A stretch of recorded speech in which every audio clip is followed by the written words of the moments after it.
Hey guys, it's Hannah and I'm here today with a haul video for you.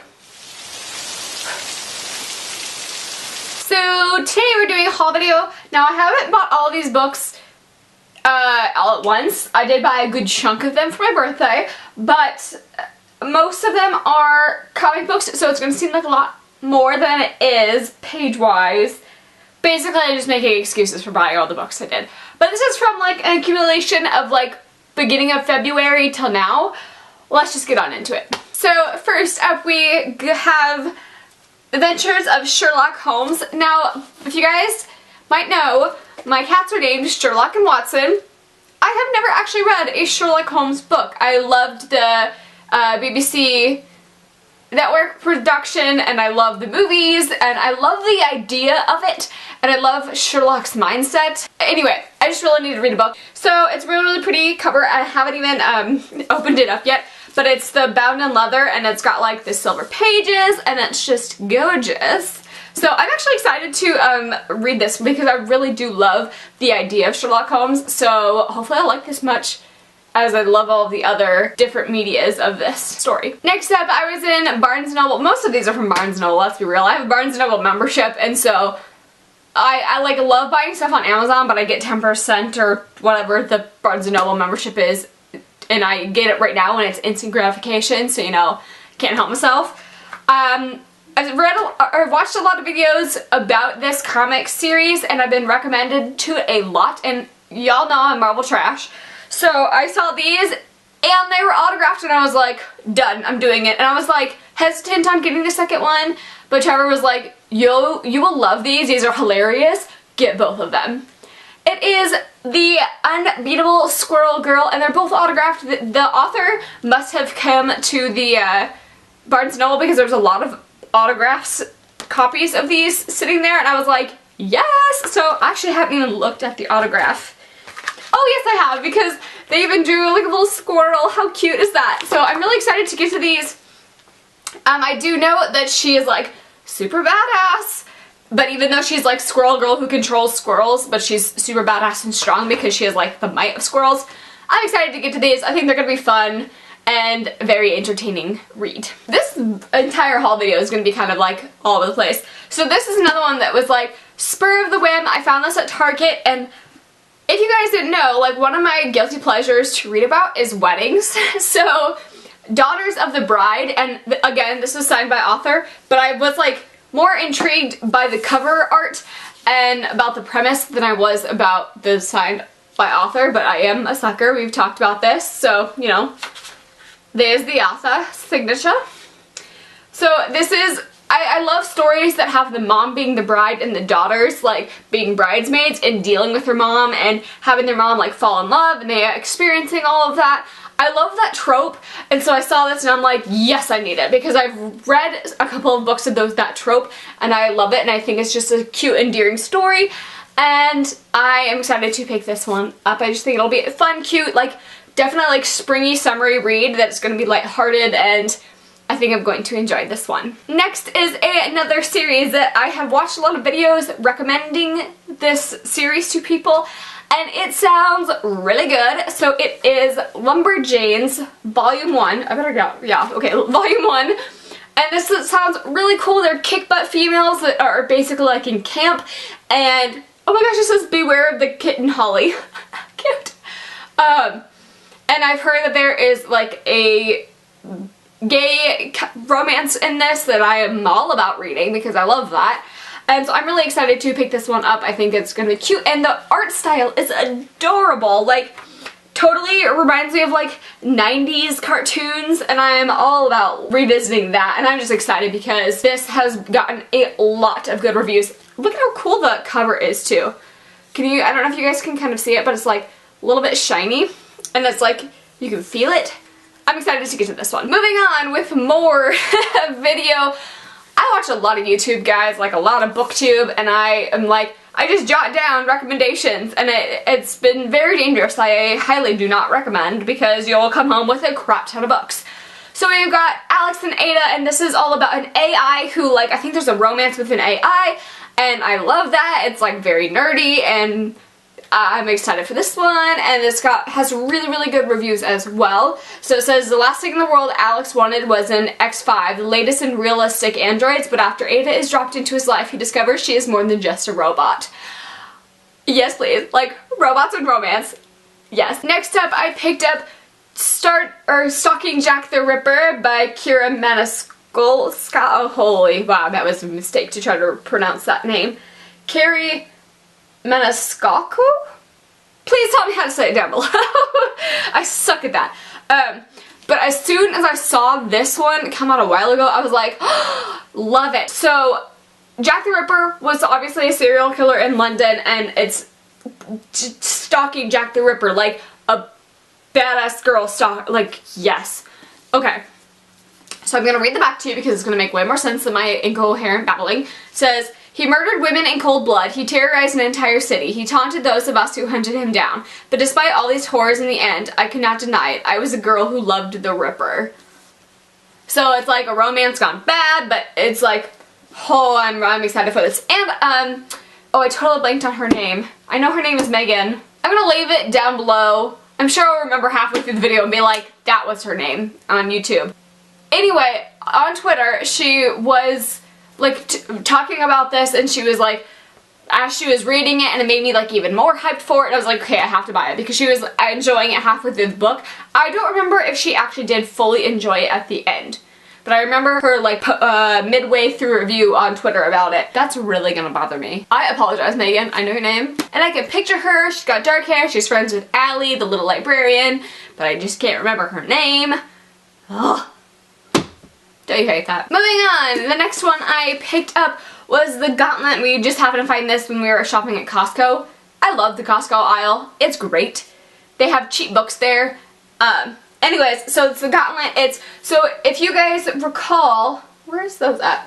So Marvel has come out with books recently that have been portraying characters. So we've got Black Widow, we've got 1 and 2, and there is a Deadpool 1 too, which is, let me show you here, Deadpool Paws, which I actually haven't read any of them.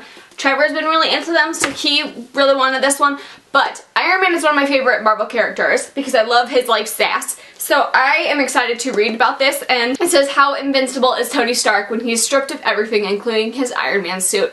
I'm a little hesitant to this because it sounds like, what is it, the 3rd movie where he, like, gets all, like, moody and depressed, and that's my least favorite Iron Man movie. But I'm hoping I'll like this book, so here's hoping. Ooh, I wonder if it's pretty in the back. I feel like it should be pretty. Oh yeah, that's pretty cool. So it's got, if you guys couldn't even tell here, it has Tony Stark's helmet embossed on there, and then it just has silver writing there. Next up, I fell into the hype the other day when I was at the Barnes & Noble, and I saw this, and I was like, I've heard so good reviews on this, and I really can't pass this up. Even though I've never read any of her work, I'm excited for it. I'm a little hesitant because I'm not a fan. I think I'm not a fan of feathery poetry writing, because I've only read 1 book with it, and I wasn't a fan of it, so I don't know if it's the story or the writing style. But I picked up Strange the Dreamer. Look how gorgeous this is. Like, woo! They know how to do some cover art. By Laini Taylor. So, this is about a librarian who's like, has to go on this mission, and it's like action-packed with the God Slayer talks about, so I'm excited to see what all the hype is about this. I just keep watching this in Viewfinder and playing with the light. It's great. And the rest of these are all comic books. Forewarned, if you don't like comic books, you can probably exit the video now because literally the rest of them are comic books. Okay, so when we went to a new Barnes & Noble, because we have our, like, normal Barnes & Noble, but we went to a new Barnes & Noble, and they had more comic books than we normally have. So let me see if I'm grabbing all of these. Nope. So Trevor went a little nuts, and like, he's obviously like the true Deadpool fan, but I love Deadpool. Like, I read all the Deadpool ones too, but he like devours them. So he saw all of these ones that we don't have access to in our Barnes & Noble, and he's like, I need all of them. So we ended up buying them because we have no restraint. So all of these are Deadpool ones we have not found or read. So I'm going to go through them quickly. So we've got The Man Who Fell to Earth. So this one is about, obviously it's the Uncanny Avengers one, so it's about Deadpool and the Avengers fighting, and it's got Hank Pym starring in it, and Gambit shows up, and they allude to Wasp showing up, so I'm excited to read this one. Next one we have Deadpool the Temporary Insanitation, and this one sounds hilarious because it has Luke Cage, Iron Fist, Daredevil. It's got their versions of it with Deadpool, and they just sound, this entire thing just sounds like a riot, and I'm real excited to read this one. Next up we picked up is actually the volume 1 of the Uncanny Avengers, and it's got old Steve Rogers, so Captain America, set up this Uncanny Avengers, so this squad with Deadpool and Rogue and the Human Torch, and just who else was in here? Dr. Voodoo and Spider-Man and Quicksilver, and they're having a rough time trying to get along, let alone save the world, and I think this is going to be hilarious because you know Deadpool stirs some shit up. Next up we picked up the third one, the Uncanny Avengers, and this one follows again the entire squad, but it also has Cable and Captain America facing off, which should be a pretty interesting battle. And it also has Red Skull in it, and it's got the Terrigen Mist in it, so this one should be pretty good too, but this one seems a little darker, just by the art style you can kind of tell. Next Deadpool one we picked up is Deadpool vs. Sabretooth, and this one is all about Deadpool thinking that Sabretooth killed his family, his parents, but he actually did it himself, so he doesn't realize that, so he's trying to kill Sabretooth even though he is trying to avenge the people that he killed. So, just Deadpool's riot. I'm excited for this one. Next up is Deadpool and Spider-Man mashup. First of all, if you guys have never seen memes on Pinterest or just online, Deadpool and Spider-Man are the funniest mix-up together because Deadpool loves Spider-Man and Spider-Man's like, I don't want to be your friend, settle down. And Deadpool's like, you will love me one day, and it's great because they're hilarious together. So Deadpool in this one, is making friends with Spider-Man, but he wants to kill Peter Parker because he doesn't realize Spider-Man and Peter Parker are the same people. Wow, there was a lot of P's in that entire sentence. But I really am excited to read this one because Trevor's already read this one and he said that it was so funny. And he was reading it laughing out loud, and I was like, what are you laughing at? And he's like, oh, just Deadpool, it's fine. And last but not least for my Deadpool comics is Deadpool Civil War 2, and this is just another Deadpool shenanigans that stars just himself.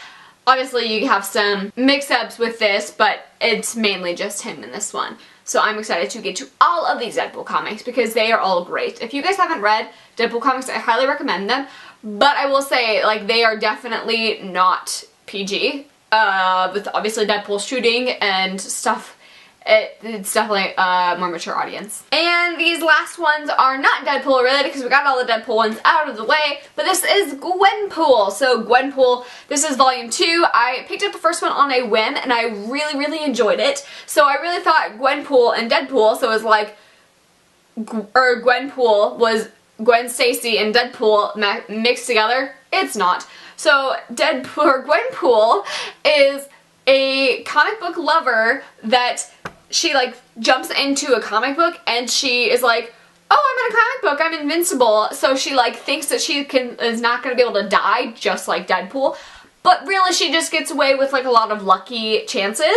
So it's hilarious, and it actually has a Spider-Man, and it's got Miles Morales in this one. So I'm excited to get into this one because hers actually make me laugh out loud funny. Deadpool's does too, but it's very rare that I laugh out loud reading anything, and this is definitely one that gets to me, so I absolutely love these. Next up is one that I've already dived into because it's one of my favorite all-time series, so I had to pick it up and read it right on the spot, and that is Saga Volume 7. Absolutely love this one. I gave it a 4 out of 5 stars. This one it follows, I don't want to do any spoilers, but the last one left on a big cliffhanger, so it's picking up from that one, and we do see quite a bit of progression in this 7th volume. It is very good. It's more of a dark one though, a dark story arc, but I love Saga. So Saga is a mix of space, alien races mixed with Romeo and Juliet, I'd say, and it's just phenomenal and great. I will say it is very R-rated. Like within the first couple of pages you see like complete nudity and sex, so forewarning you of that, like if you're not into that, I wouldn't recommend this series because there is quite a bit of that. They're not afraid to go there, but the story is really, really good, so check it out if you are okay with that. And last but not least, I'm really excited to get to is Volume 12, the actual last story arc. So this is the end of the series. I'm so sad. I do plan on making like just collecting these because I love these so much. So this is about Tony Chu, who is a symbiopath, and he can tell where the origins of his food come from. So if it's chicken, he can tell if it's raised in like a stock pen or if it's been free roam, things like that. But in this, he actually works for either the CIA or the FBI, I can't remember which one, but he like chews on dead bodies to figure out what happened to them and what like the story is behind it. And it, like, that's the premise of it, but it gets so interesting and involved throughout the different volumes. I highly recommend picking them up. It is so good. Holy moly, guys. That was a lot of books to get through. If you are still here, MVP, man. That is all. I'm excited to get to all of these, and I will talk to you guys in my next video. Thank you for watching.